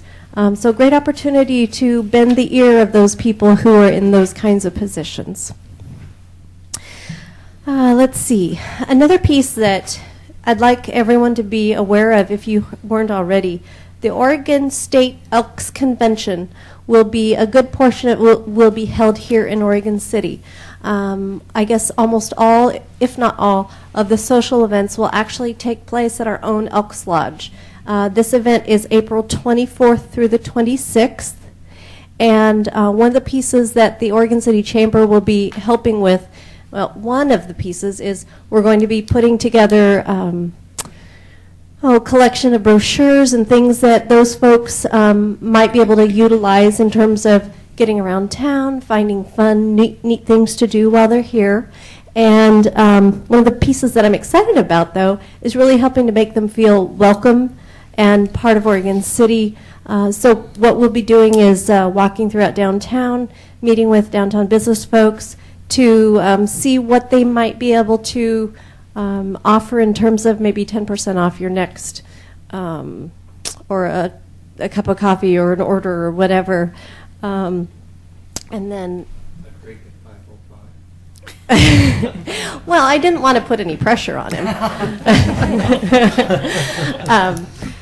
And what we'll also be doing is creating these little welcome signs, something like, Oregon City welcomes the Oregon Elks or something like that. And this is an effort that we want to provide as an ongoing piece because more and more, I don't know if you're noticing it, people from out of town are coming to Oregon City for their conferences and their meetings and those kinds of things. And this is a piece that we help to create repeat customers, if you will, coming into Oregon City and deciding to come back and stay a little while. So I'm looking forward to these kinds of opportunities. And if you have ideas on those kinds of things, please let myself or any chamber staff know. And last but not least, I would really, I need to push our little co-chamber and co-CIC event back to March, but I need to talk to Alice and Michael and Tom. Thankfully, our dinner's over, so I can get to that. That is all. I would open it to questions. Kathy? On the people, you said the BCT telephone company, they helped fill a stocking. They were wonderful for 6 years. And actually, we had Dick, he called and wanted to come, and he talked to our neighborhood in January. So, and they like to do and help events. An event could be what we just got through talking about. Oh. He, you know, maybe they could have a hot dog feast at Chapin Park, and those that are interested in a map in your neighborhood or doing a neighborhood watch or whatever, that could be the only focus. Good. Okay. Thank you, Amber. Okay. You are welcome. Approval of our minutes. They were sent out with the agenda. Did everyone get a chance to look at them?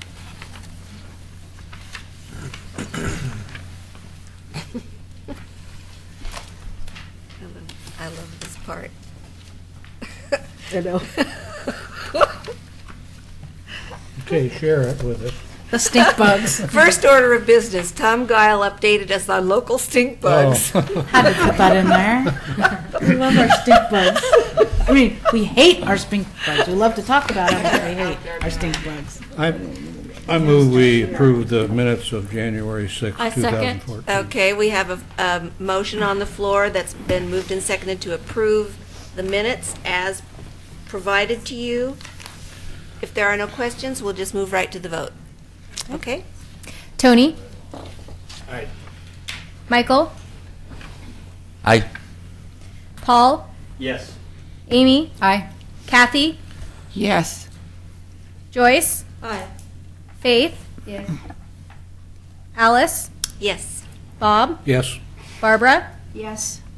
Ingra? Yes. Marianne? Yes. And Brian? Aye.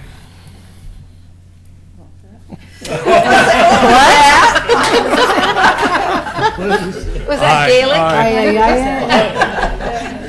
It passes unanimously. Okay, thank you.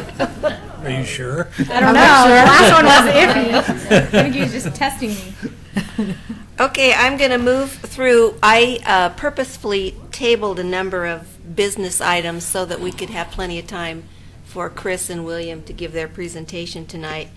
I don't have anything under unfinished business unless someone wants to speak up now. New business, I didn't bring anything to the group tonight. Does anyone else have anything before we get to roundtable? Because we will do that. Okay, and committee reports, as you see right here.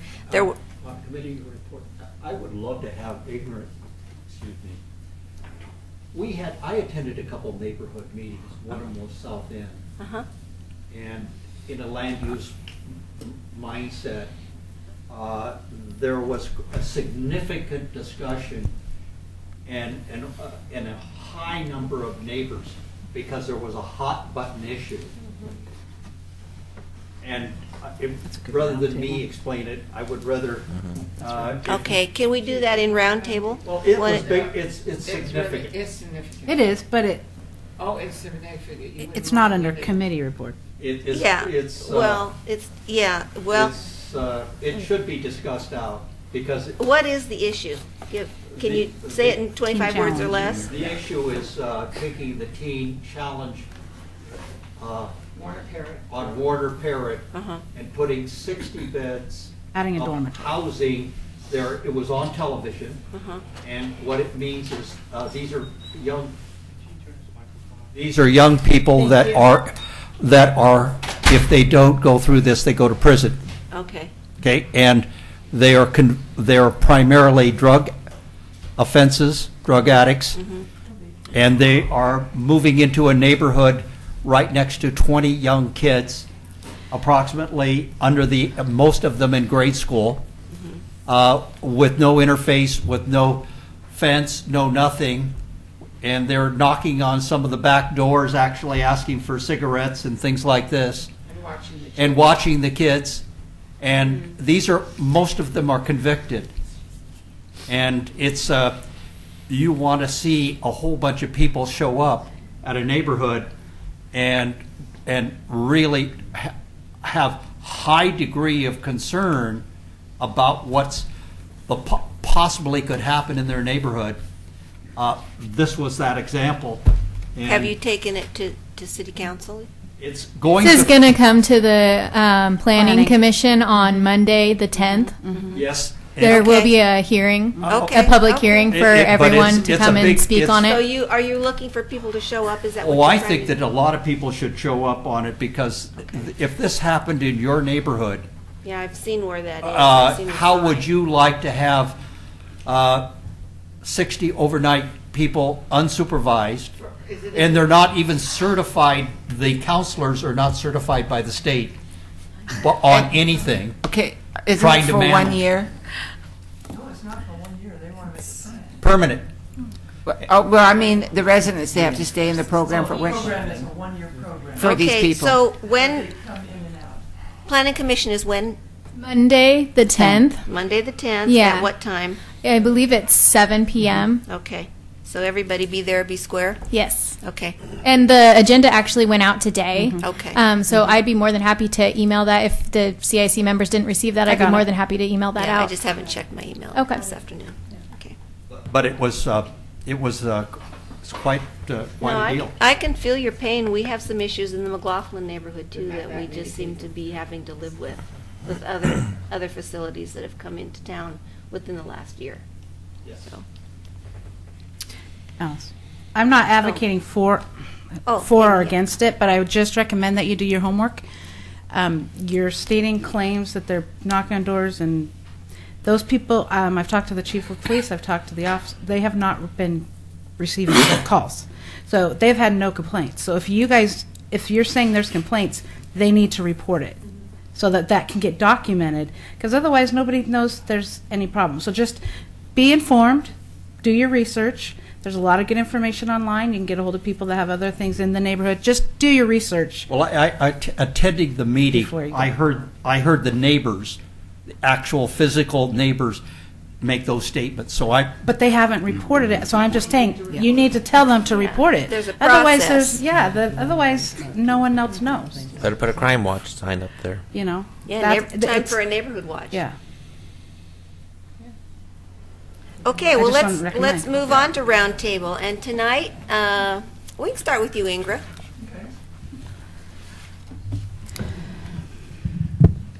We had our meeting in January, and I wasn't able to attend the first part, but I got there about 8:30, and the room was full, and there were people that were very upset about what was happening, and I don't know if they thought about calling the police but the people, the young men, and they're not all young, they don't have to be teens, they can go up to 30 years of age, but they would just sit and watch the lady put her toddlers into the car, and they don't want to let their children out because the people are running around the church, is what it was, and this is the Portland Men's Center Teen Challenge is considered a ministry, and so they didn't put in any plan to change the purpose of the property because it had been a church and they sold it.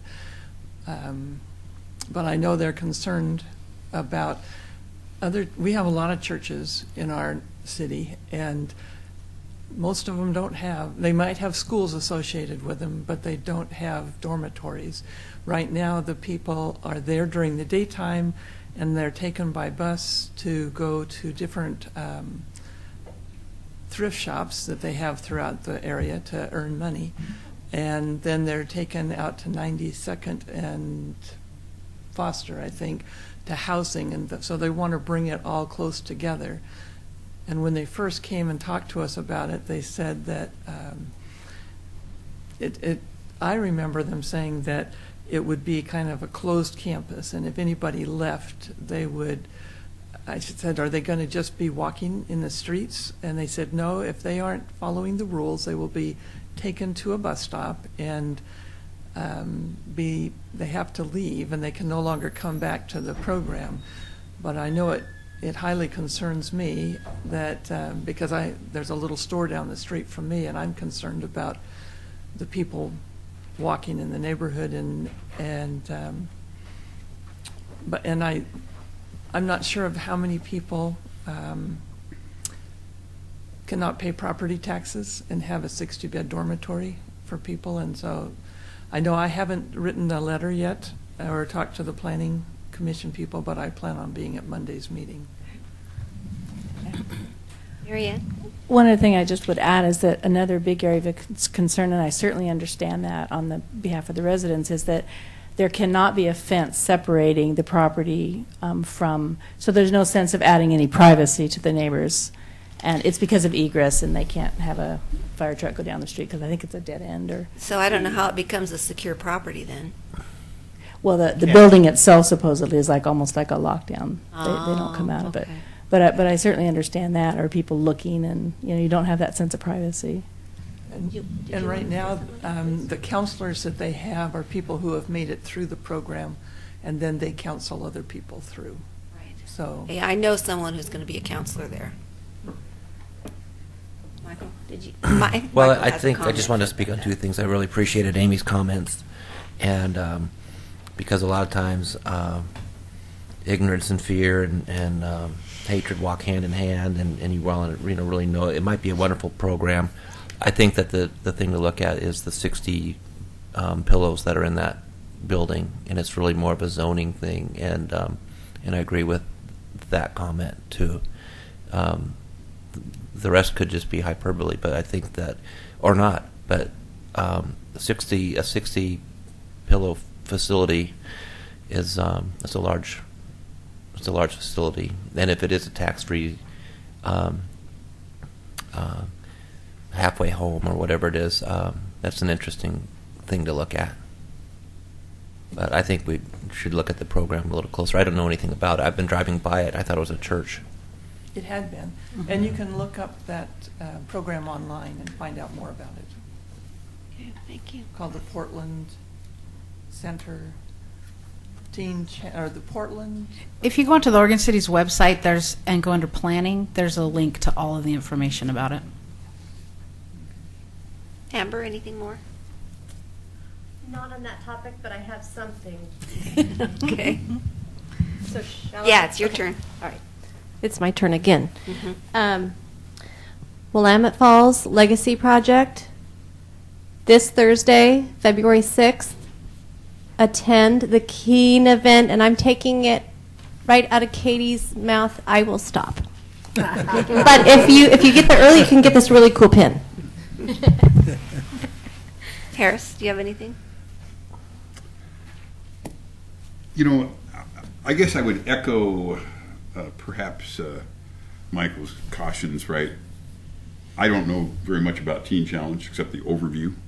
I don't know that there's, you know, I will hope to go to the Planning Commission meeting, right? And I certainly can understand everybody's concern for housing people who they may think, because of their past, that they may be dangerous to the neighborhood. And everybody wants to see people get sober and lead productive lives. Nobody wants to see it in their own backyard. Unfortunately, this is sometimes our own children, our own cousins, you know, relatives and friends. People make mistakes. And I wouldn't want to have a blanket condemnation of the program without knowing for sure what's going on there, right? I had heard concerns from Amy Mueller at the Neighborhood Association about the same deal. So I myself, I don't know that there's no supervision. It would be hard for me to imagine how 20 people that are recovering from addiction are going to get themselves into and out of the building without somebody having the key. I mean, whoever got the key must be supervising them. And, generally speaking, authorities don't like to put ex-addicts as counselors of addicts, but you know what? Nobody understands the problem better than an ex-addict, than a recovering addict. Right? And oftentimes people that are in those situations turn a deaf ear to people who have never been addicted because they don't think you know. Those people always think that they have more pain than anybody else, and that's the reason that they should turn, to some kind of a drug to salve their misery.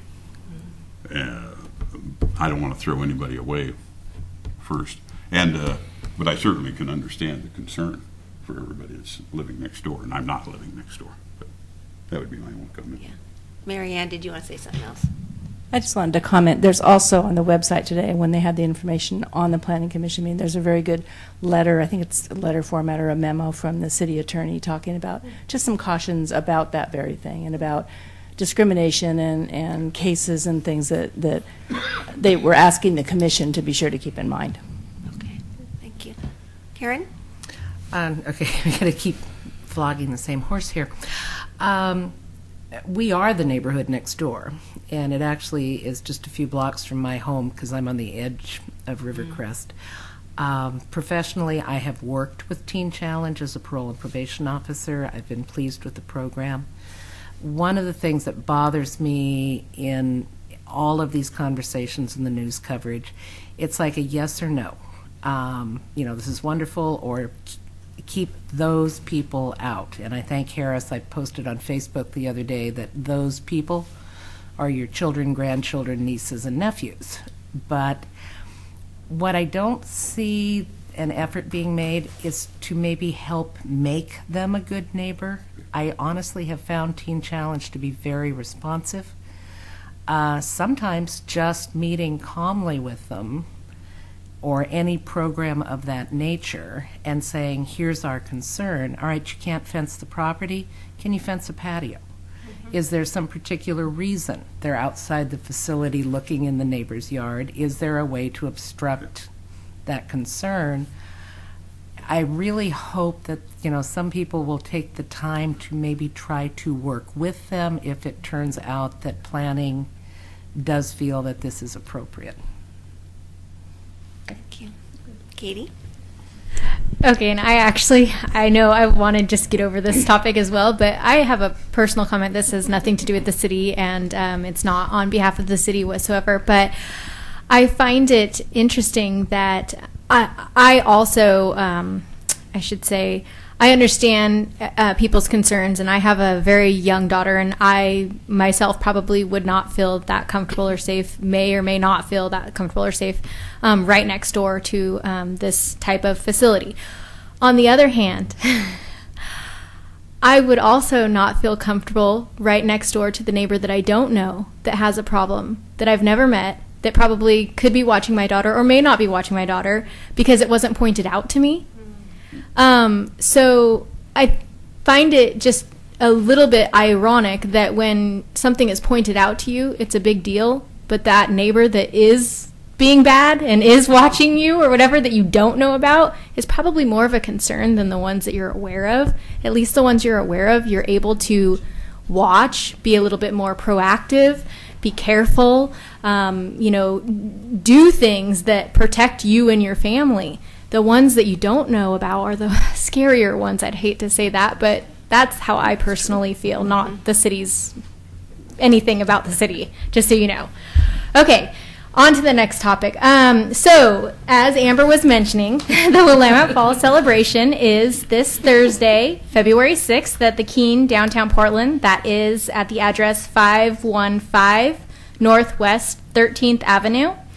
And it will also be the first Thursday event downtown, so it's a kind of a big deal downtown. We are encouraging a ton of people from Oregon City to attend this event and show the Portland metropolitan, even the state of Oregon, how much support we have around the Willamette Falls project and the excitement and energy that we have going on here in Oregon City, and how we are, have open arms to everyone and anyone who wants to be a part of it. So if you need any more information, there's information on our website. I can talk with you one-on-one after this. I have a postcard that I could email out to you, anything you want. So that's all I have to share. Thank you. Bob? Well, let's see, we didn't have any committee reports, but I will mention about the Transportation Advisory Committee now has a full membership. And I think we're the only one in the city that does. So we feel pretty good about that. In fact, William joined us last December, so he'll give us a lot of good input, I'm sure. The last meeting we had, most of the discussion was about the South End concept plan, and the committee unanimously voted to support the South End concept plan. There was a lot of discussion about transportation issues, but we do support the plan as a whole. In Park Place, we've had some land use issues, not about things that have just been talked about, but particular builder is coming in with several homes trying to change from R10 to R6. He's changed his mind about that and reduced it somewhat, but it's a very hot topic. At our last steering committee meeting, we had 40 people. And that was at a steering committee meeting, and I expect more at our general meeting on February 24th. And I'm going to call Tony Conkle and tell him that when that neighborhood comes before the Planning Commission, that they should probably not have anything else on their agenda, because this room is going to be overflowing. I can almost guarantee you that. That's all I have. Wow. Okay. Amy? The Gaffney Lane, we met on the 23rd of January, had a great attendance. We had a land use issue come up. They just wanted to go from R10 to R8. I find it very interesting because I think, as Bob's mentioned before, it's all about averages. So while there was 2 houses on the lot there now, and they want to have 10, but only 3 of the houses will have the 6,000 square feet that are required, and some of the other lots are really pretty small, and I thought that was really interesting how that can all work and set precedents. It's just a little development, but then that sets the precedents for the bigger. So there was, some good discussion that happened, not for or against it, just lots of questions asked. And Faith and I, we had discussed, Saturday we went to the meeting, I think William was there too, where the city, they were talking about how they're doing. And we had talked about and wondered if anyone was interested in carpooling to the Willamette Falls Legacy thing on Thursday. So if anybody has any interest in that, let's talk after this meeting, and maybe a group of us could go that way. That'd be a fun thing. I forgot to mention the time. I'm sorry. It starts at 5:30. It's 5:30 to 8. What's the address again? I'm sorry. It's 515 Northwest 13th Avenue. And then also, just so you know, the Planning Commission meeting that's on Monday, the 10th, will actually be held at the Pioneer Community Center, because there has been a show of quite a few people that were going to be attending. So it's been moved to the Pioneer Community Center. Right, thank you. The McLaughlin Association normally meets on Thursday this week, but because of the Willamette Falls Legacy Project and so many of us wanting to go to that, we're having our steering committee on Wednesday. And since it is a steering committee meeting, I don't have anything to share with you right now, but we did just elect new officers, so it's the first meeting of our new elected board. So, Michael? Well, I don't have a whole bunch. I can tell you that if John's not here, I keep complimenting them on the Coffee Creek. Our house is in an area where Coffee Creek goes under it and around it and all over it. And the city's done a really good job of doing the best they can, and they've done a good job of fixing it. Yeah. Damn it again. So the other thing is, and this is for the Two Rivers neighborhood. In Main Street, and it's a neighborhood thing, but it's a city thing. Is our traffic is just crazy on Main Street and on 99. That intersection going through the tunnel and up the hill. It's been very difficult to get traffic calming. 99 isn't a city thing; it's a ODOT thing, and I've fortuitously, I guess, ran into a person who left ODOT and works in Washington D.C. now. So maybe we can finally get some flashing lights that will slow traffic through the tunnel. And the tunnel is 25 miles an hour, and it doesn't change until you get all the way through pretty much most of the big curves on 99. So I just want to remind everybody that it's just been my pet project. Posted Yeah. coming into it. It says posted, 30, I think. No, right through the tunnel it goes to 25. There is a sign? Yep. Okay. And there's no sign that changes. Uh-oh. Let's go for a drive. Anyway, that's just my little thing. It's I just want it on record every time we get here until we get the traffic calming there. But I do know that in other areas, like on Linden Avenue, I always slow down. I see it. I usually seem to go by the one on Linden Avenue like 29 miles an hour, and it blinks like crazy. And then I go 25. And it's just a gentle reminder, because I think most people will follow those rules. And I don't know how much those cost, but it'd be great if we could get one. $4,000. Is that what they are? Mm-hmm. Yeah, it'd be great to get one on Main Street. There's more to maintain them, but that's about what they cost. That's all I have. Although I think the PD has been patrolling that area more to help slow traffic down. A little bit. Kenema's been really good. They've been doing a great job in Kenema. Awesome job. And I saw State Patrol on South End Road, which is interesting. But they're doing their job on South End Road. I guess it's because it's a county Michael, road.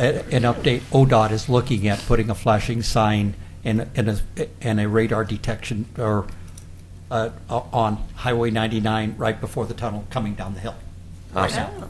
That's They're gonna get me. that's cooking.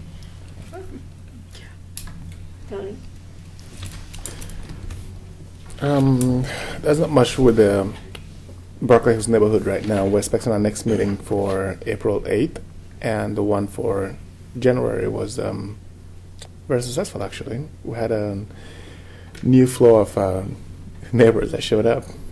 Never seen them before, and as you said, it was a good turnout, actually. And they were pretty excited about the whole neighborhood meetings and stuff, and for some of them being their first time, some were repeats. But we had a bunch of ththings to talk about, like Willamette Falls Legacy. Tony Kunkel, spoke to us. Police liaison, of course, came up, and he's always there, actually. Let us know what's going on with the city and all that, and the police station. And all in all, it was a really good meeting. And they were actually looking forward to the next one. So, yeah. Kathy? Yes, we had our meeting in January, and when Dick Orr came, we had our, I think it's Matthew, our liaison. We liked it. We love him. Hey, he's come out when we called because the neighbor's tree came down, and we chitty-chatted till it got light enough for him to cut it down and get it out of the road. And we had two big issues. We have the cell tower they want at John McLaughlin in the school grounds right behind the building. And nobody's happy about that because of the radiation and children playing, and if they try to climb it, you can only fence so much. Kids can push each other up and over. It may look like a tree, but it is not a tree. And it's in the neighborhood, and if you look out your bedroom window on your dining room or whatever, for the homes that abut up to that property, the school, that's what you're going to see, is a radiated cell tower. And then the other issue is going from, it is on, okay, yeah. And the other issue, we had a lot of people for was we are at the edge of the urban growth boundary, and 3 properties are coming in, and they want to go from R10 and Payson's Farm is R8 to R6, and you can't get any closer to the urban growth boundary when you have the canyon right behind Wheeler's Tree Farm and goes behind other people's property. You can't get any closer than going before you go down over the hill. That's all outside, the urban growth boundary. And so we had our meeting in January. I was trying to think, it was on a Monday, the 27th, and we filled the room. We have the next meeting for the Planning Commission in March 10th. And our next meeting is in April. So, and they're not happy about that because it's not transitioning and being kind of compatible with all the big, large lots. And we have the same issue as South End does on traffic and curves.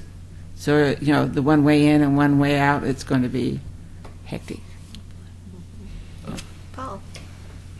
Kathy, I attended the Planning Commission meeting on this development out in South End, or out in Central Point. And the neighborhood right there gathered over 150 signatures on a petition.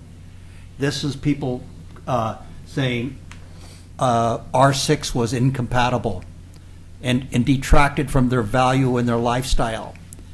And that was unprecedented in the number of people that wanted to put their name down and say enough is enough. And it was interesting during the Planning Commission meeting to hear them talk about that the higher density lot should be more in the center of town, and as you go out like into Park Place or some place at the fringe of the town, those should be the large lots like R10. And there was, you should watch the minutes of the meeting, you can watch the video of it, and listen to the members of the Planning Commission talk about it themselves in their own words, so you don't have to hear it from me. But you'll find that there was a lot of dialogue there that was consistent with not having, where 54% of the lots in the South End Road concept, the South End concept plan, are to be 33 feet wide. 33 feet wide, okay? Which requires narrow, tall houses, 2.5-story houses, and that in equal housing world, and I talk as a senior, you can't have a single level house fit onto any of those lots. And if you want to see an example of that, go out to Blossom Corridor, I think it's Blossom Corridor, whatever it is, just off of Thayer Road, and you can take a look at them building these very narrow, very tall houses like this. And so when they were talking at Planning Commission about these 150 out on Central Point Road, they said we shouldn't have that type of narrow house out on Central Point, but is it okay on South End? And that's just equally the same distance and the same fringe. But it's sometimes you have to have some consistency, and that's kind of a point on maybe the lack of consistency. Kudos to John Lewis. The squeaky wheel is getting the flashing sign measuring the speed coming on Fifth Avenue in Kenema. They put the signpost in, and so when the new sign comes in, that we are going to be in the rotation now to be able to tell people how fast they're going through Kenema up in the upper area. Good. And it's good for every one of us. It should be similar to what we have on Division, going down towards the hospital. And where's that out of Fifth? It's going to be right across the street from my house. Where there's no trees. Yeah, because is it solar powered? It is solar powered. Yeah, but this is really a great opportunity for education, and maybe we can wake up a few people. Yeah, yeah. Thank you. Brian?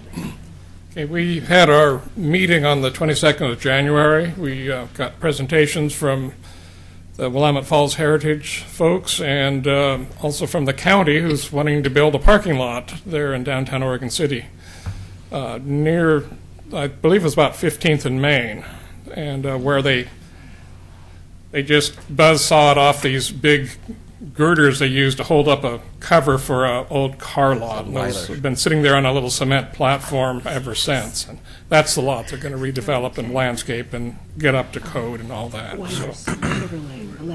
And had presentation from our police detective, and already we got one more land use application in since that meeting. So because we're covering the commercial core of Oregon City, we're going to be getting a lot of those. If anybody has a board, land use planning committee, they could probably look at a few of these in the future, because I think as things perk up, we're going to be getting a lot of those. So. Okay. I shouldn't volunteer her, but Denise McGriff just retired, and she's a great land use person in our neighborhood. Yes, but does she live in our If district? she's watching, she'd probably shred herself. But she'd be a good. Ah. Yeah. Okay. Barbara. I would just add in the Park Place neighborhood to what Bob said, the 40 people that were there, plus the builders or the developers were there. And they were very surprised at the angst and the frustration of what would be happening to their neighborhood and the traffic. There's no way, and it's the same type of thing where there's only one way out and it's 20 feet wide, and there's no proposal for that. Also, the PTA president was at our meeting and mentioned that they had gotten an $8,000 grant. Is that correct, Bob? Yes. For a walkway which will be open to the public at Holcomb School. So anybody that wants to go over there and jog or walk their dog and bring bags and After school hours? Yes, yes. Okay, thank you. Joyce? If I could do just a quick committee report for the Parks and Recreation Committee. The Buena Vista House in Atkinson Park is being condemned because of mold, and the floor is just kind of falling through. So they're unfortunately going to be having to take down the Buena Vista House, and we're very sorry that that's going to have to happen. There's they've looked at it, and there's no way that they can salvage it at this point. Pieces of it might be able to be salvaged and sold. So that might be another. We're hoping that the high school construction class might take on another project as they're doing as building the stage down at the end of the Oregon Trail. They're building that. They've also been doing a lot of work down at Clackamat Park. So lots of things going on in Parks and Rec, and the boat ramp at Clackamat Park is now closed and will be for some time until we can find any funding to fix it. When we had that icy, freezy weather where there was an ice dam, some things moved under there. What happened is that the boat ramp got washed out from underneath on the downstream side, so it looks like the boat ramp is safe, but there's nothing under it to hold it up. So we can't let anybody use it, but they can go down and use the marina, Sportscraft Marina, or they can go across the bridge and use the boat ramp at Gladstone. So there are boat ramps fairly close by, but the one at Clackamat Park is closed at this time. And the Hillendale neighborhood had their general meeting on January 7th, and we took a page out of the Caulfield neighborhood and invited one of our local businesses to come and talk to us about what their business is, one that most of us in the neighborhood didn't know, and that was the owner of Nautilus Plus. And that was very interesting. And so if you haven't been inviting local businesses, consider doing that. And Nautilus would be happy to come and talk to you too. It's pretty fascinating, and also that the teen annex, which is no longer a teen annex, they've closed that down, that it's available for rent for activities and events. So you can look into that. One of the things he mentioned is that the driveway coming out of Nautilus, right across the street from the Fred Meyer fueling station, that there's several accidents there. If anybody notices fender bender accidents there, what it is, the people coming out of Fred Meyer, when they take a right-hand turn, they want to get in the left-hand lane because they want to be in the left-hand lane to go down the highway, and so they just turn into the left-hand lane when somebody coming the other direction is trying to also make a left-hand turn into that lane. So, you know, if we could all just get along and get laws, you know, it'd be really nice. But, you know, it's so. It's a big issue, you know. And also, you know, and we have Oregon City residents and Oregon City drivers have had to learn what those flashing yellow arrows mean. Okay, that doesn't mean you can go at any time, right? So.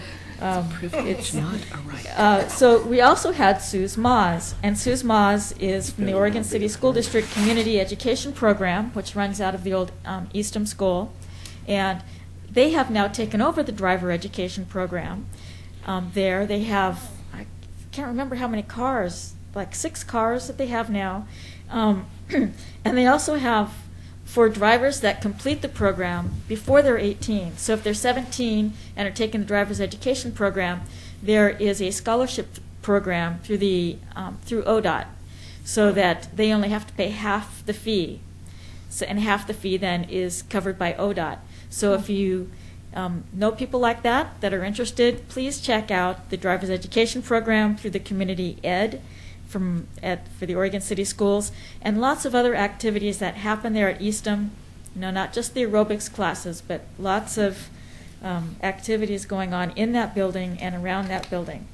And our third guest that night was Jackie Hammond Williams with the Oregon City Farmers Market, and that is one of Oregon City's shining lights. Mm-hmm. And I hope everybody is taking the opportunity to go to the markets when they're open. Okay. Thanks, Joyce.